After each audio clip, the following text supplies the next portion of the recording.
Oh, hi. I didn't see you there. I'm George from Pavliscak Studios. Let's make a glass marble.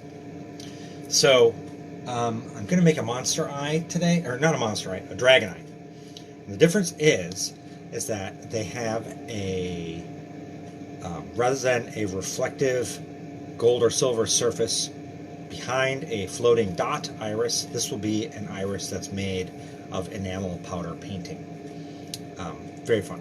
And the rest of it on the back is similar. I've been working on some spring earrings. Here are strawberries.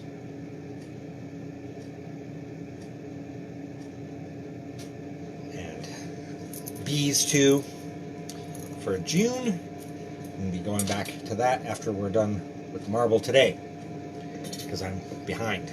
So, let's get going. Get my glasses on. Rah. Make a cool face.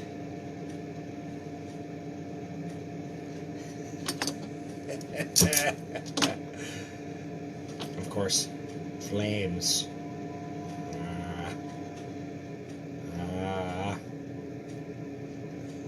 Everyone loves that. All right, so the last part of doing my dragon eye is decorating it, and so for that I'm going to pull a little cane. I'm going to make this marble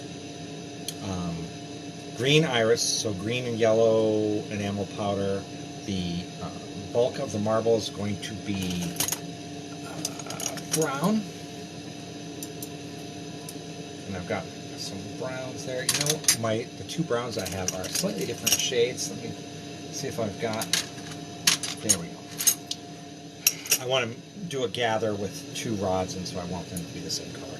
And then for the decoration, I'm going to do a twisted cane, and let's get that going right now, because I'll need to have that available at the end, and I won't be able to make it on the fly. I have to make it slightly in advance. So what I'm going to do is I'm going to get a gather. I'm going to trail it along this rod, which I will also get warm and then melt a few seconds after I put a little swipe gather over that rod. Then I'm going to twist it. That's always fun. That is great exercise in control over your glass. So I've got the gather, a little slug of dark green on the light green rod. Let's melt those together. If you want to do something with slightly cleaner ends, that's where the middle part is very much like what you have on the ends, you can change the handles on this to steel rod. I'm just doing a quick and dirty 2-shade green twisted cane for decoration. I might do 2, because the first one is always breaking. That was weird. All right. I tried to twist it after it already started to freeze. So there, it's actually a nice 2-color cane, but it's really short, and I kind of rooched it there. So let's start over. This is all not a big, great, useful piece, so I'm just going to melt it back into the rod. I'll put that stringer. I angled it back so it will roll back on itself. Now I'm just going to transform that tip back into a rod. So then I'm going to redo the green swipe gather on this light green rod. Let's see if we can do it right this time.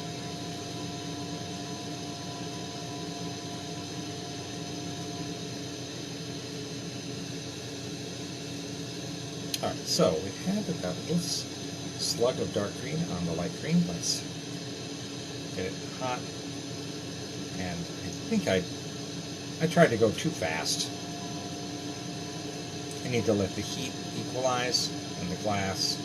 Let these pull together a little bit on their own before I start twisting it up. And now it's ready. I'm letting it relax a little bit. The heat becomes homogeneous throughout the gather. Now I'm twisting it and pulling it to get my decoration. And that one came out a lot better. Separate it from the dark green. We'll separate it from the light green. And there it is.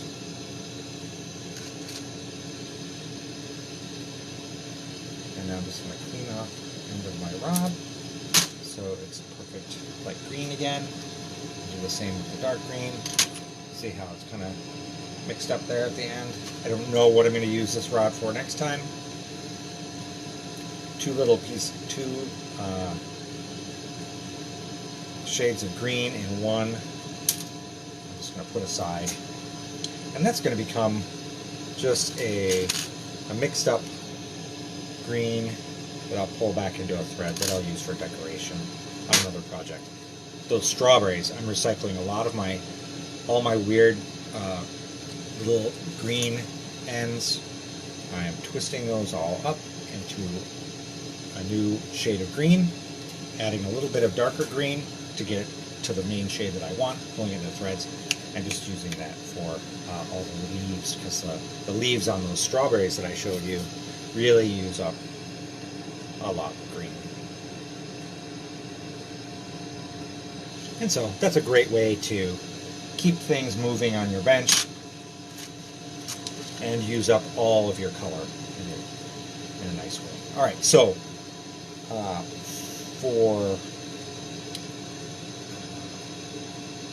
Dragonite, refocus. We're going to get our gather out the back portion of the marble.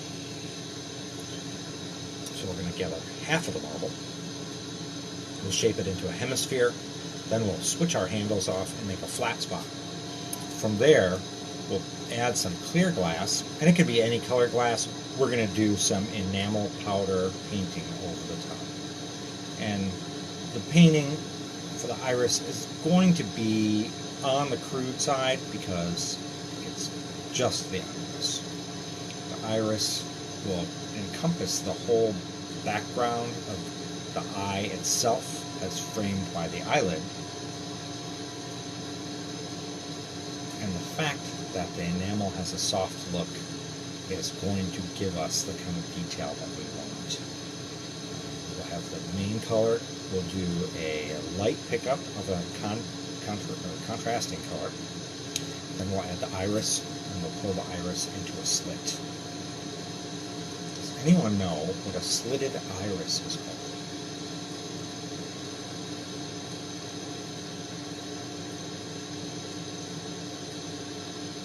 I used to know the word for that, and I'll be danged if I can't remember what it is, and I tried to look it up, and I could not find the word.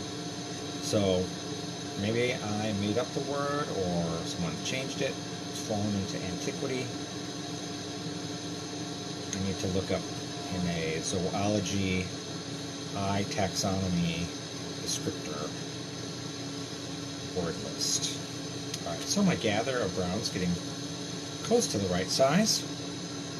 What I'm doing is I'm heating that gather where the two rods join together. Then I'm just tilting them and spinning them, and I add just a little bit of the rod into the gather. Then I heat the center back up. Each time I do that, I'm getting a little bit bigger gather.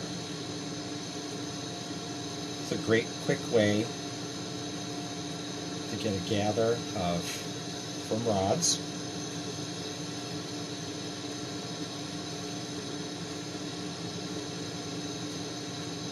And I'm sure if you're watching this and you're a bead person, you're horrified.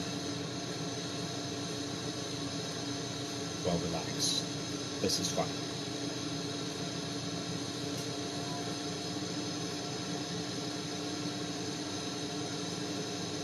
I couldn't tell you how I started doing it that way. I'm sure it happened right away.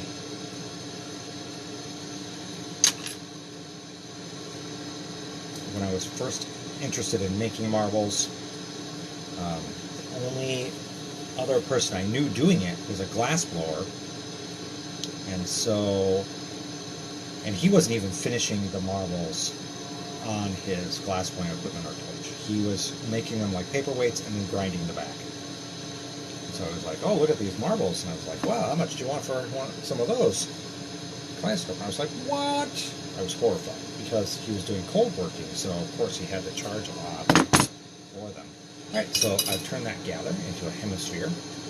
I'm going to attach a steel handle to this rounded portion.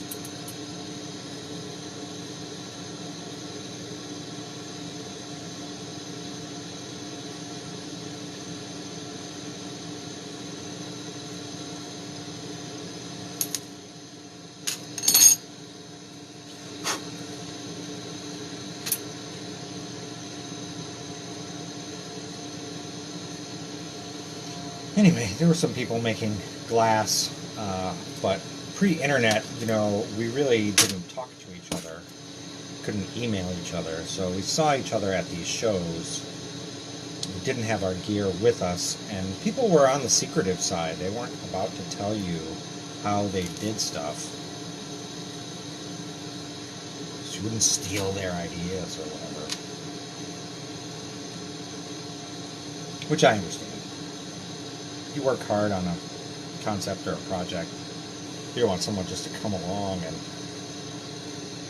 you know, open your book to page 30 and take off.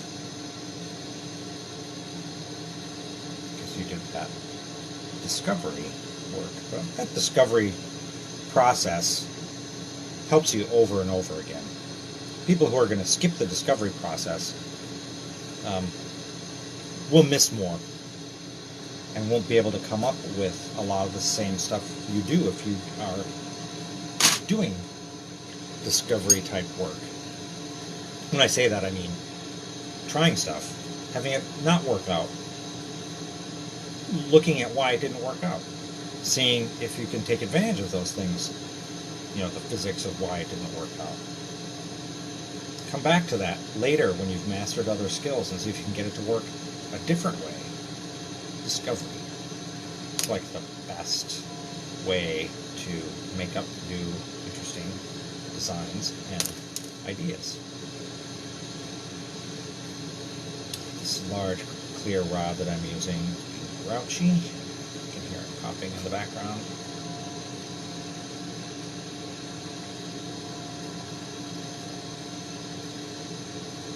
Anyway, so the end of that story is I didn't know what I was doing.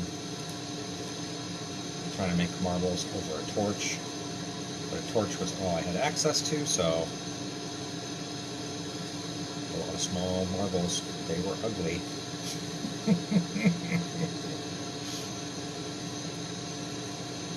And you know, I got some basics in. The initial way I got gathers, I've actually demonstrated a couple times, and it's a cool way for certain designs, and I actually use offshoots of that technique for other stuff. Kind of harkens back to glass blowers who will pull a cane and set it out on a grooved Marver plate and then get their center core and roll over it to pick up those canes. Then they'll melt them into the surface of the core and corral those end parts and get them down to where they want. Then usually, you know, that the ends all get cleaned up because they get pinched off.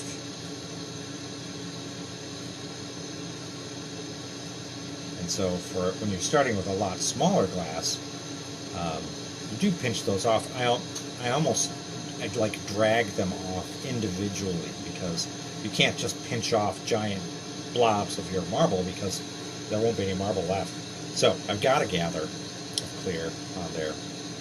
And now I'm going to set that aside. On this surface, I'm going to paint my iris.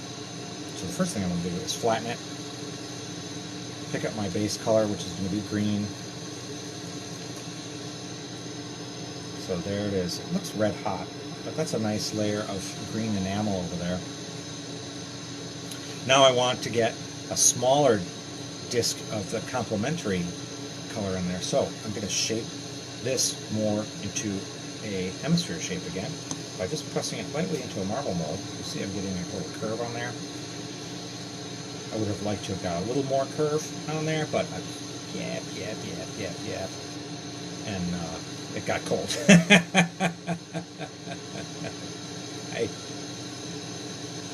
Alright, so let's push it into the mold a little more. Alright, so now the disc that I've put the green enamel powder on is now shaped like that. And so when I press the end into the yellow enamel powder that I'm going to pick up, it's going to be a smaller disc. And I want to pick up just a little bit of it. So I'm going to heat it, let the surface cool, and then just go in and get a little quick, too quick, there we go, of that yellow. And now I'm going to melt it in. It's going to rarefy a little bit. Then I'm going to get myself some black. I've got an ultra dense black here. There's lots of different colors of black. Shocking, I know. But the chemistry of getting to black in glass can be approached in a couple of different ways. And, oh my god, I'm not going to tell you about it. It's so boring. Alright, so I'm going to put my iris on there. And so I'm just going to heat it and let it get nice and round.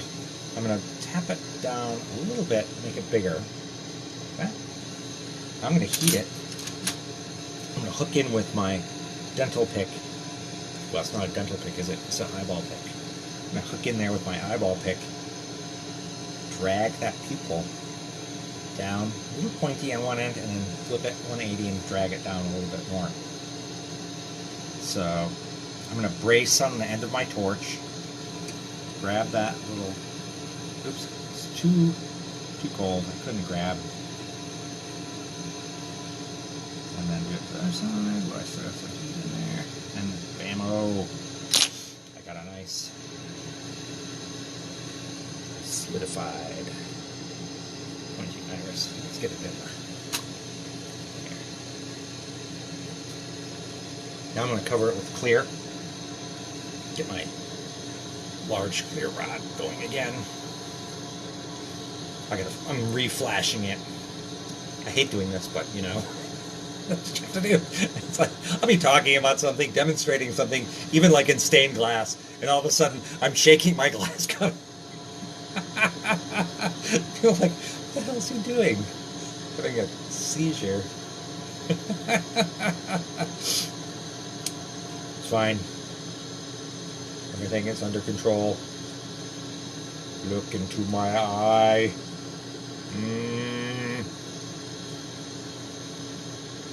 It's hilarious. Maybe. Okay. I'm keeping the marble warm. The whole thing. I don't want it to crack off of that metal handle. Let's call it a putty to be fancy. I want to get a nice, very hot gather so that I coat this all completely, but thinly. And I want the marble itself to be warm, but not hot enough that it's going to deform when I hit it with this hot glass. The hot clear glass that I'm going to overcoat the iris with. And once I have it on there, I'm going to push it really fast into a round shape if I can in my marble molds in the spherical graphite marble mold.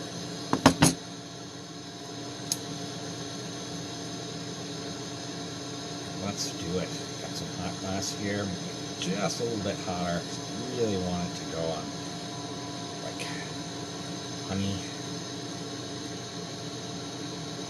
I'm gonna get on there, get off really quick, and then push it out flat, and there. We cover the iris in clear. It's okay. Now I'm going to shape this whole thing more sphere-like, just a little bit more.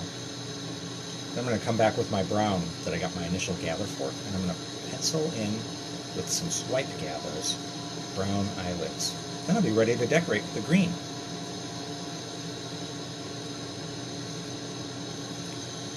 That iris came out pretty nice. This is, it's not really a slit iris, it's more of a goat iris, a keyhole iris.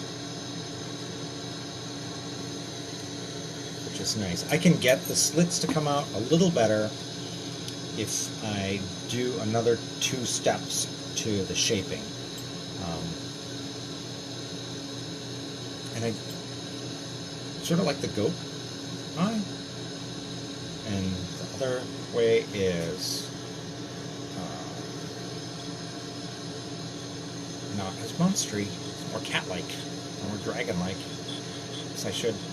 More dragon-like would be nice. Excuse me. Alright. We shaped it up a little bit. You can see the clear, and then the painted iris is in a mid-layer.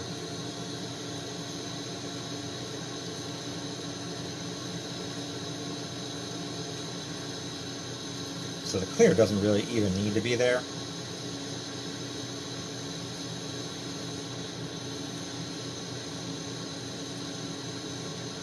I like the clear for picking up stuff because it gets a little smushier than opaque colors. Maybe that's not true, I don't know. It seems that way to me, so that's the way I do it.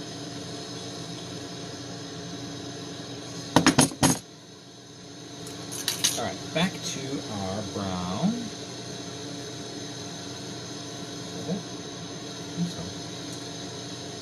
Oh, yeah, here it is. Yep, that's it. I got all kinds of reds on my bench, so with these glasses, you can't always tell what color exactly the reds and browns are. But doing a lot of berries and strawberries and stuff like that, I've got a lot of bright reds on my bench. Alright, so now I'm going to define the shape of this eye by putting some eyelids on it. So I'm going to get a gather, I'm going to touch and drag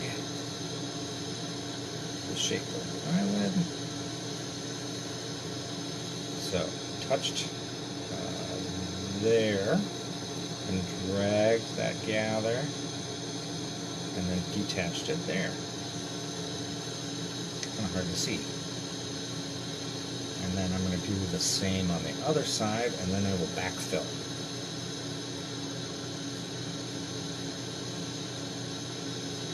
There's the other gather. Now we're going to get another hot gather, and we're going to swipe fill those eyelids. So there, I'm going to fill that clear space.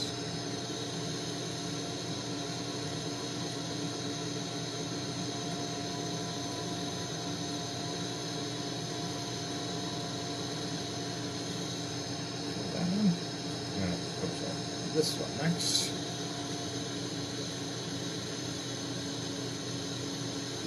Then we're going to heat this all up, get it spherical again, and check for any bubbles in those swipes I just put in there. We don't want those popping later.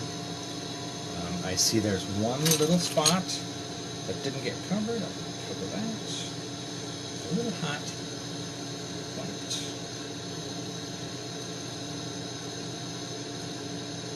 There we go. So everything is covered.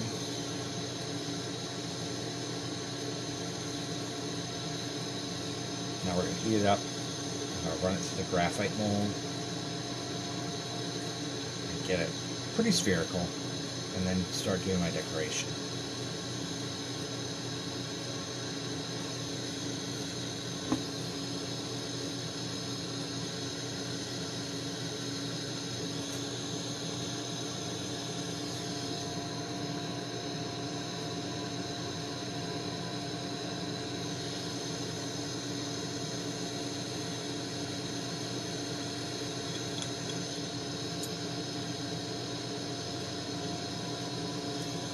So we got closer to spherical.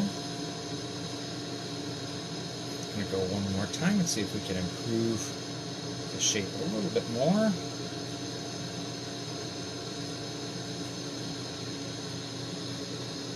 Can't always get it all in one go. Glass. Let's especially if you're trying to not move the lines of your design. You can always get it hot enough to assume any shape you want. But if you do that, you'll crush your detail. So we got it round without messing up our detail.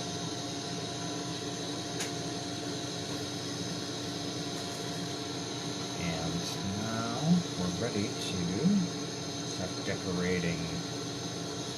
So I'm going to get my green.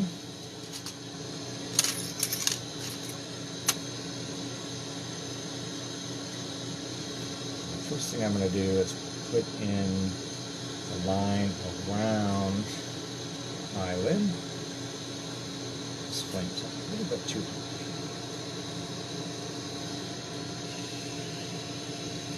I like playing a pinpoint so I can control the drawing with my stringer.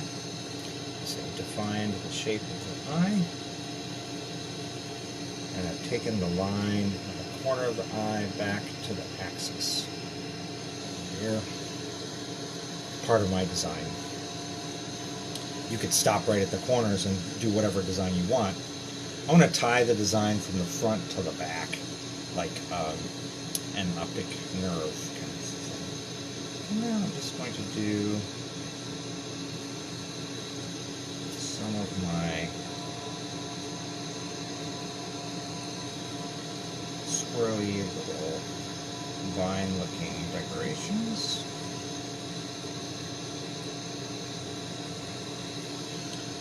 Running out of decorations, so I'm going to join two pieces together. So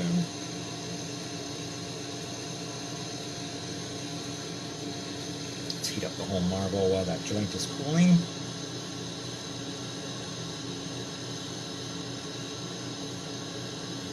Let's look at our decoration so far. Little fiddleheads. Let's put in a few more.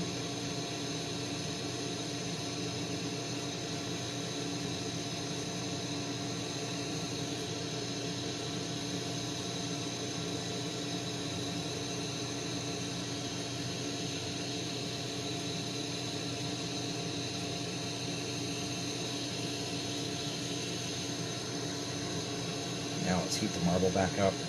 You know, you get a little time to decorate, and you gotta heat everything back up.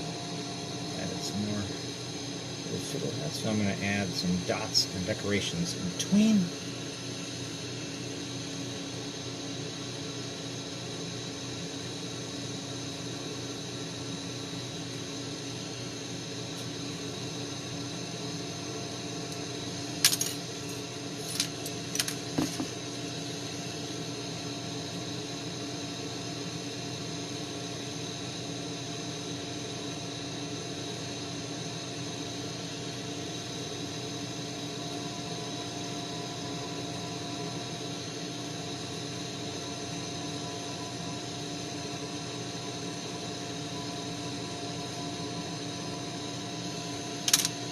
I think I finished.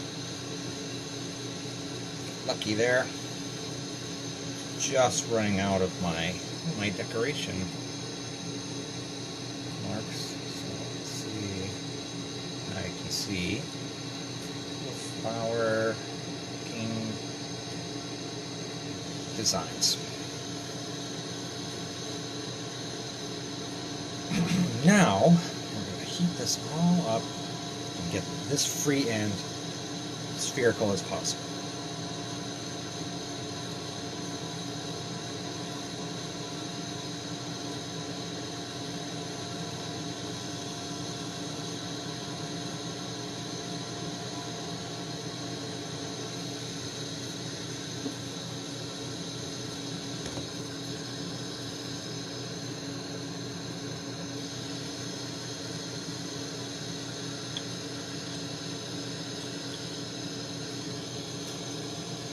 A little better. Go one more time. Getting opaque surfaced marbles smooth is always a challenge. a line where opaque meets clear also can be tricky.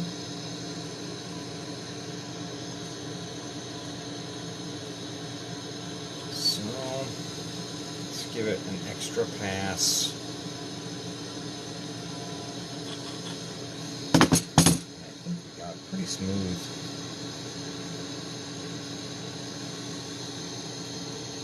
I'm just going to use the flame, get the ripples out of the surface, and then I'm going to run my marble through my cherrywood marble paddles.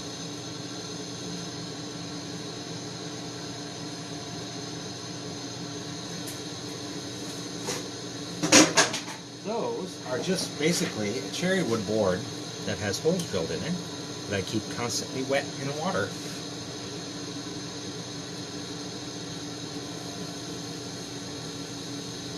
Makes a very even graphite. And moisture from the water keeps it from sticking.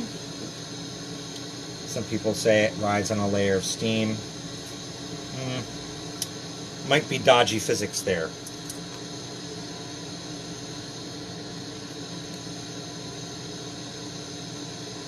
There may be some perfect moment where it rides on steam on my little marble molds. On bigger wood blocks in a glassblowing studio, sure, it's going to ride on a layer of steam because there's a lot of water there.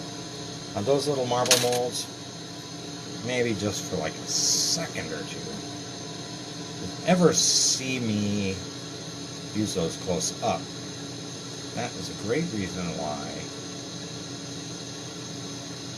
you'll only see me use each hole for a few seconds. Once it gets dry, that water is gone, and the chance of it sticking is a lot greater.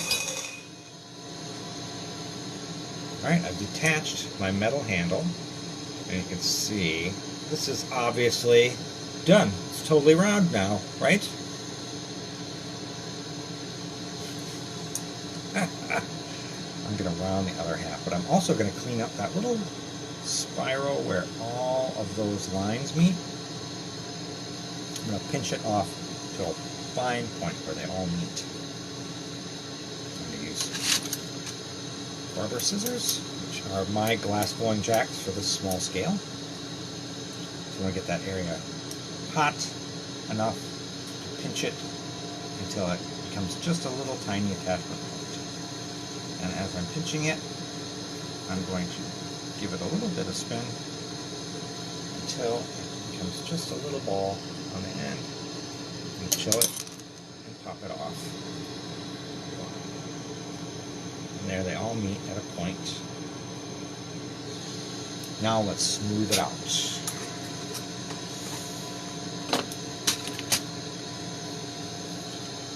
Then when that's all smooth, well, we'll round it first. We'll sphericalize it. Then we'll smooth it. Like cherrywood marble molds.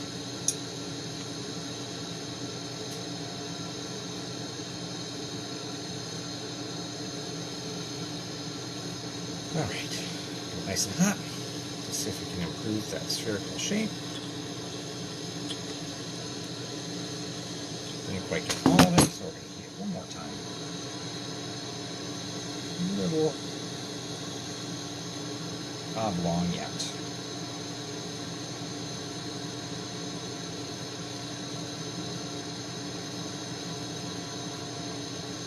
I brought it in towards spherical. I didn't push it flat and then try to bring it out from oblate shaped, because that's harder and that's adding more flex to the design, which I'm happy with the design now, so I want it to stay the way it is. So I'd rather take a few passes to get it spherical, changing it in one direction.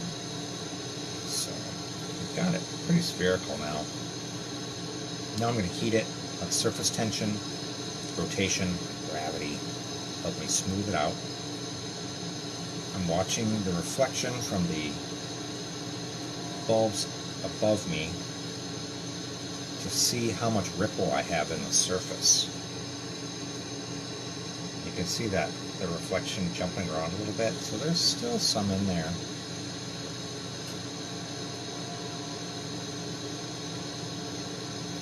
For opaque glass, sometimes you can only get so far in the graphite molds. You get pretty smooth, but not always 100%. It gets really always returns to the same amount of rippliness. So you're looking mainly for shape. Once the shape is spherical, then the surface, you're going to let the flame do your work.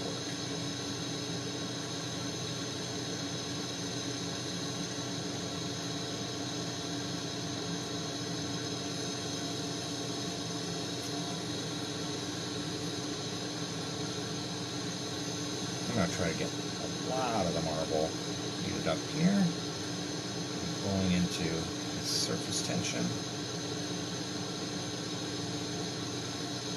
Let it relax.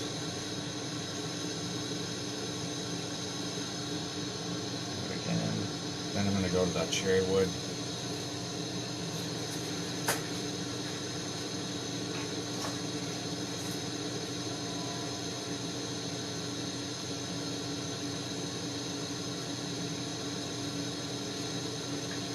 Just not happy with the sphericalness of this marble.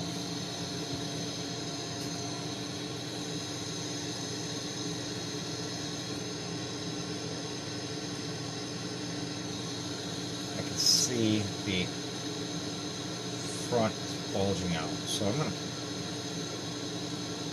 heat the back half one last time here and let it chill down. I'm going to switch off to another glass putty on that side.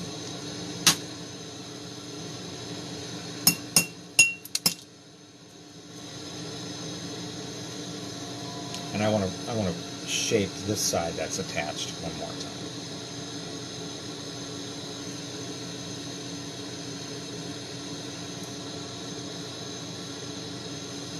So when you're making marbles, you have not done 10,000 marbles. You might have to pass your marble back and forth a bunch of times. I'm doing it relatively few times when I'm demonstrating this, and because I've become more efficient over time. But sometimes you do have to go and do it an extra time, and that's okay. If you're patient, don't want it, you don't care if it's perfectly round, that is up to you. Be as picky as you want.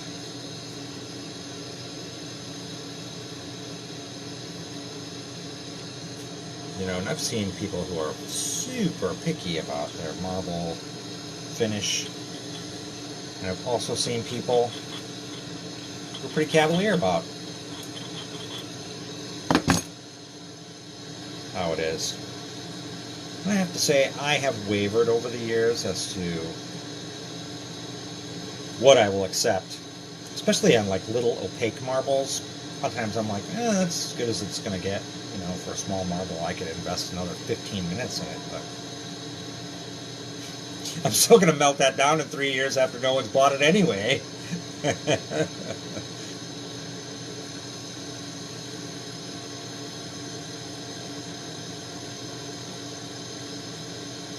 I'm happier with that now. Small difference, but it really looks more spherical now, and at one last pass in the cherrywood molds, it's going to be great.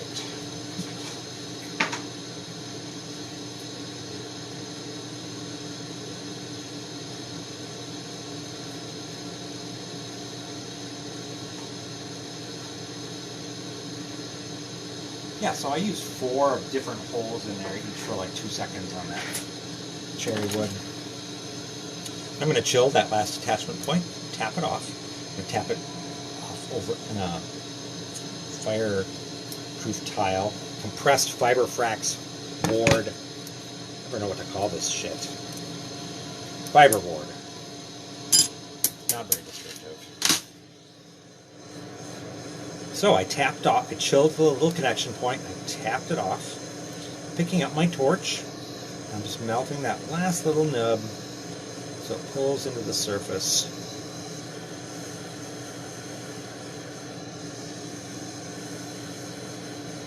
And because it's an opaque surface color, it's a little bit stubborn. We'll let it calm down and get ourselves a marble tweezer. I'm going to keep, this has got a little spring in it. It's made from coat hanger. And heating ends up till they're orange, and I'm going to let them go black, plus a couple extra seconds. Then I can grab my marble knot and I'll shock it. Pick it up. All done. Nice and smooth, nice and spherical. I'm going to put it in the annealer.